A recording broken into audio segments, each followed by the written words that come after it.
You are listening to the Fit Figure Formula podcast. I help female perfectionists beat self-sabotage and lose the weight for good using the Fit Figure Formula coaching program.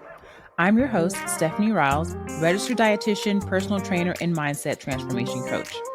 If you've been struggling with all or nothing thinking, negative self-talk, or self-sabotage, this is the podcast for you. Learn how to get consistent and become the best version of yourself from the inside out. So let's get started. Hello and welcome to another episode of the Fit Figure Formula podcast. I'm your host, Stephanie Riles. Today I'm going to be talking about menopause. So we had menopause part 1. This is going to be menopause part 2, and I'm dedicating this episode to visceral fat or belly fat. So this is a common hot topic among women 40 plus and even younger. We all want a flat tummy. We are all trying to figure out, how do I get this fat off of my stomach? So I'm going to talk about that today in the context of menopause.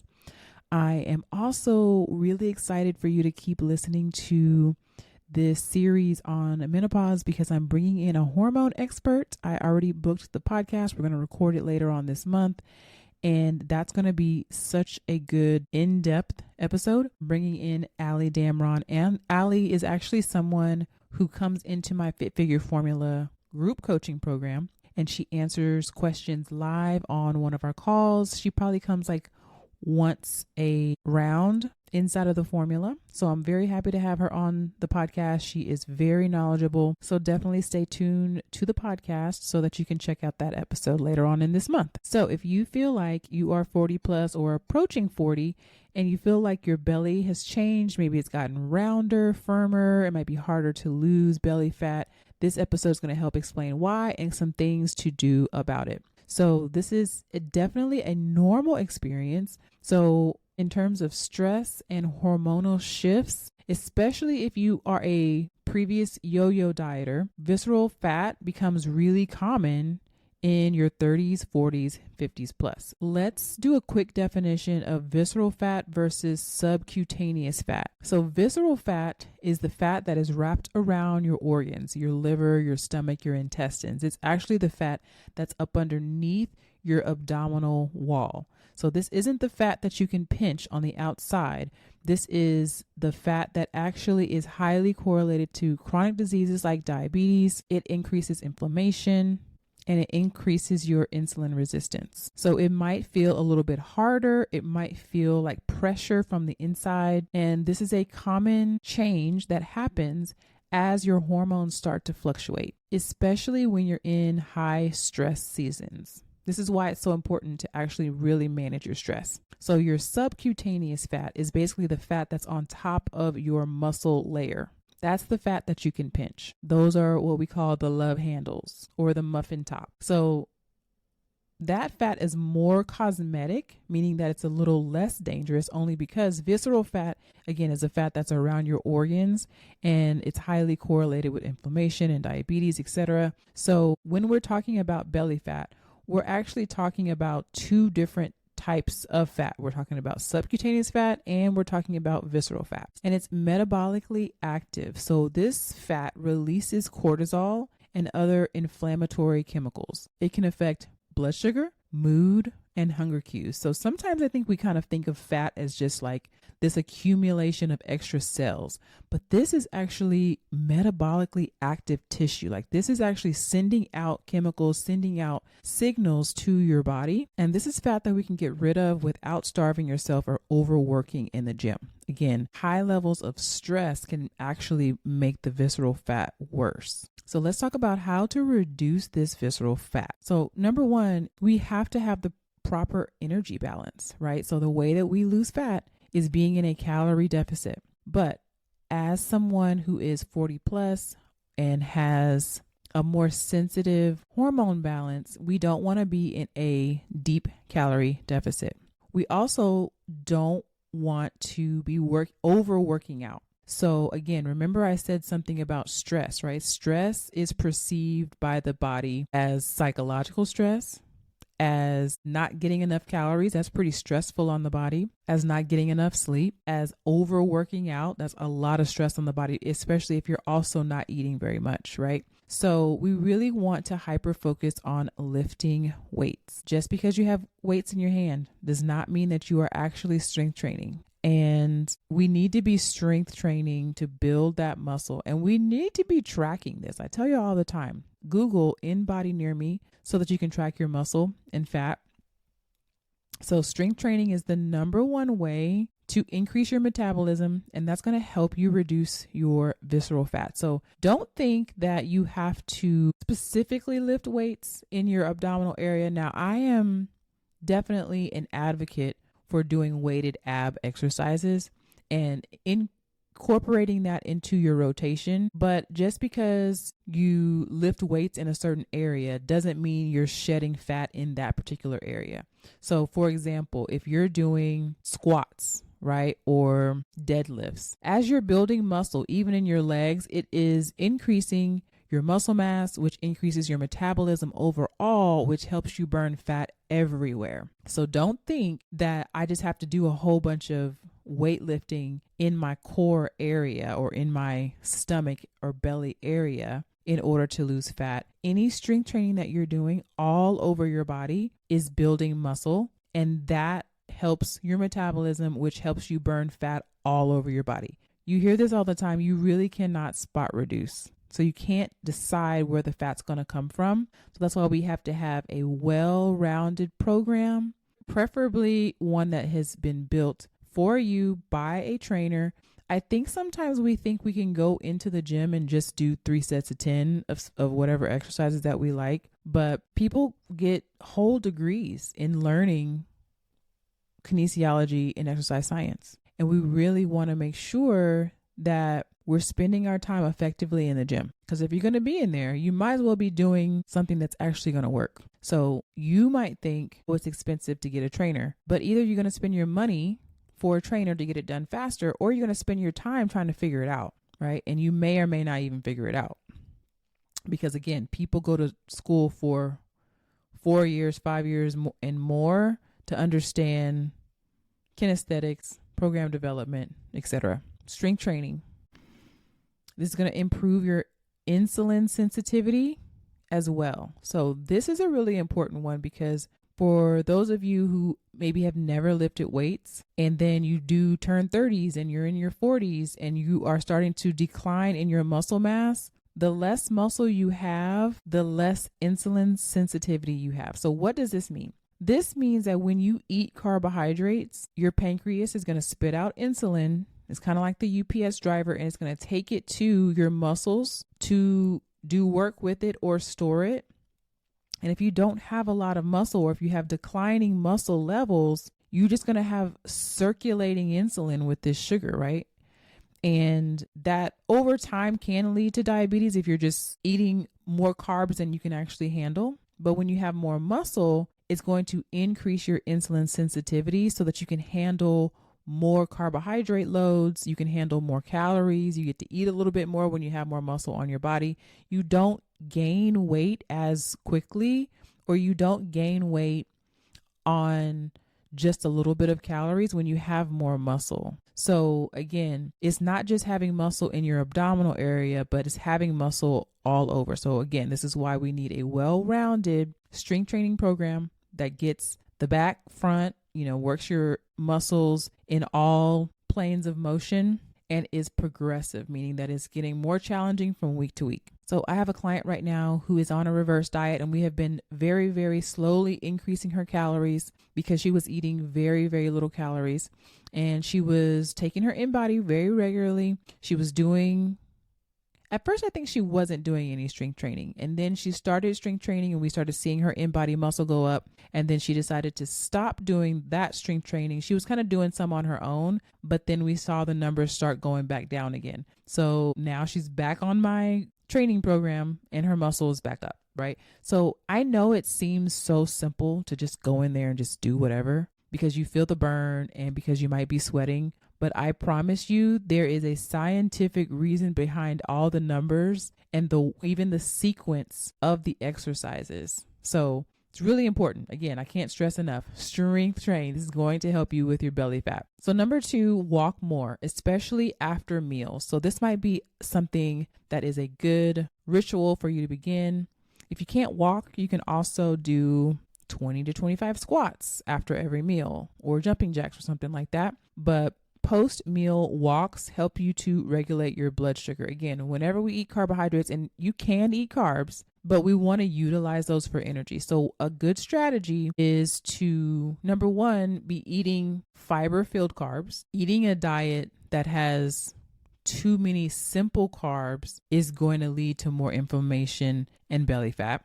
So we want to pick our carbs wisely. We want to strategically place our high carb meals before or after a walk or a workout. So it doesn't matter if it's before, doesn't matter if it's after, it can be before or after a walk or a workout. Okay? So I have my clients shoot for a minimum of 7,500 steps per day, and I tell them to do interval or incline walking for roughly 30 minutes or so. So interval means I'm going to speed up and slow down, speed up, slow down. And then incline, if you have heels, like in your neighborhood, if you're walking outside, or if you're at the gym, we're walking on an incline on the treadmill. So 10,000 steps is a great goal, but sometimes it's just kind of high for some people to do every single day. 7,500, 8,000, that's a good happy medium. And I do want to say that it's so important that you incorporate your walks. And if you're getting walks, I was just telling a client this the other day, if let's say you work in retail, or maybe you're a teacher and you get a ton of steps already because you're working, your body's kind of used to that. That's not necessarily considered like cardio because you're not really getting your heart rate up, and you need to actually have some intentional walks, especially if you've been a teacher or you've been in retail, you're walking for your job for a long time. Your body's kind of used to that. So you need to set aside some time, at least on your non-workout days, but even maybe on 1 or 2 of your workout days, to get in a 30-minute intentional interval or incline walk. And these walks are so important. And it's because when you're lifting weights, I have my clients do 4 a week. But even if they do a great workout for 4 hours a week, essentially, that's still a lot of extra time, especially if you don't have a job where you're walking a lot, you're sitting a lot. So you really, really need those walks. So don't just think you can just lift weights, especially if you're actually strength training. Your heart rate's not going to be up super high. You probably won't be burning a ton of calories in that 1 hour if you're doing real strength training, right? And so that's not the goal of strength training, to burn a whole bunch of calories in an hour, but it will over time as you build muscle, if you're on a correct program, for you to build muscle over 24 hours. It's going to make you burn more calories in a day, but that walk is really, really helpful, and just not being sedentary the rest of the day. So don't sleep on the walks, y'all. Number 3, eating high protein, 25 to 40 grams per meal, somewhere in there. Normally my clients need around 30 per meal and snack for 3 meals and 1 snack. So protein is going to help preserve muscle. It's going to help reduce cravings. It's going to help stabilize hormones. And believe it or not, under eating can cause more belly fat. So when your body is trying to conserve energy, and you're under eating, but you're not sleeping, you're under eating, but you're overworking out, your body's going to try to hold on to the fat that it has. So we want to make sure that we are prioritizing protein at every single meal and snack. We also want to balance our carb intake. So we don't just want to cut out carbs. We want to regulate our blood sugar by eating whole grains, whole foods, high fiber, at least 25 grams or more. We want balanced plates. We want to have protein, carb, fat. We want to reduce our sugar intake. So that is going to help a lot. So if you're a soda drinker, or if you're drinking like kombucha, that's supposed to be, healthy for your gut. But if you are drinking the variety that has like a whole bunch of added extra sugar, you just want to be really careful of that. So if you happen to be tracking your food, check how much added sugar it has. And if you're tracking in something like MyFitnessPal, look and see how many times you go over the maximum of like 25 grams. I think that's what it is in MyFitnessPal. It's 25 grams of sugar per day. So number 5, we want to manage stress. Again, stress is one of the driving factors for visceral fat. And again, we actually do need cortisol. Allie, the hormone coach, will come and talk about that too. So we do need cortisol, right? But when it is in excess and we're really stressed out and we're not doing our self-care practices, it can cause that belly fat. So what emotional boundaries do you need to set? How can I get rid of perfectionism? How can I get rid of constant pressure? How can I stop worrying and having anxiety, right? Are you actually executing your self-care practices? Are you actually saying no? Do you intentionally decrease your to-do list? Are you doing any breath work, right? Are you taking breaks? Are you overworking and undersleeping, right? So managing stress, another really key factor for belly fat. Fixing your sleep. Again, poor sleep can lead to more cravings and more belly fat. And we want to make sure that we're getting that 7 to 9 hours of sleep in. Number 7, chronic dieting. So this is something that I hear a lot from clients, like they've done it all. I've done all the diets. So if you feel like you've always been on a diet, you're probably unintentionally manipulating your hormones and don't even realize it, especially after you're 40 plus and your hormones are already kind of going up and down. Under eating actually can slow your metabolism. And what's crazy about it is that you think that you're trying to lose weight, so you want to eat less. But then we go on these binges. So it's like, yeah, sometimes I'm eating less, but then sometimes I'm like way over and there's no consistency. So we want to lose weight on as many calories as possible. We want to stop skipping meals because that can also increase cortisol. And again, cortisol can increase belly fat. So just remember that you can't starve off your visceral fat, right? You have to have a strategic plan. And that's exactly what I teach you inside the formula. And then also we want to limit alcohol. So alcohol hits visceral fat faster than anything. So that nightly wind down that you're having because you're stressed, right? Because again,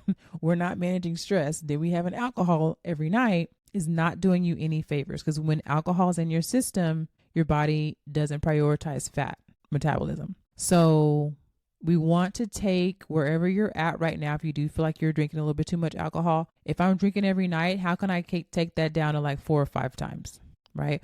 What do I need to do to feel more de-stressed so that I don't feel like I need alcohol, or what else can I do, right? So we want to make sure that we're not having alcohol every single day, especially not even every week, maybe every other week. Like, let's find some other ways to relax and have fun. So I hope this was helpful. Again, I'm going to be talking more about menopause and how we can help manage some of our symptoms. And one of those common symptoms is belly fat. Remember, there's 2 types of belly fat, and the most dangerous is our visceral fat. That's the fat that you actually can't feel on the outside. Now, these steps are steps that I've talked about before, right? Like the foundational principles of getting rid of belly fat, of losing weight and keeping it off are foundations for a reason. I promise you, you can do this. I know sometimes it feels like, yes, you got to get protein and you got to walk and you got to do this and. But number 1, you don't have to be perfect. You can make imperfect progress. Number 2, I teach you inside the formula how to make this a lifestyle and how to make it stick. So if you are interested, if you need help step by step, I'm so excited to help you inside of the formula for 2026. We had a beautiful call last night where we talked about our year. We did an activity where we wrote notes to ourselves to add to all year. It's going to be a beautiful journey. It was a beautiful exercise. I loved it. And I want you to join us next time. Head to the link in the bio to apply to work with me inside of the Fit Figure Formula. I want to help you master your macros, master your mindset, even if you're over 40. So stay tuned for the rest of my menopause podcasts every week in January, and I'll see you on the next one. Thanks for listening to the Fit Figure Formula podcast. If you're new here and you're struggling with your fitness journey, I invite you to take a super simple next step. Click the link in the show notes for a free training. If listening to this podcast has been helpful, imagine being inside the Formula Coaching Program. You can apply for coaching with the link in the show notes. I hope to see you inside.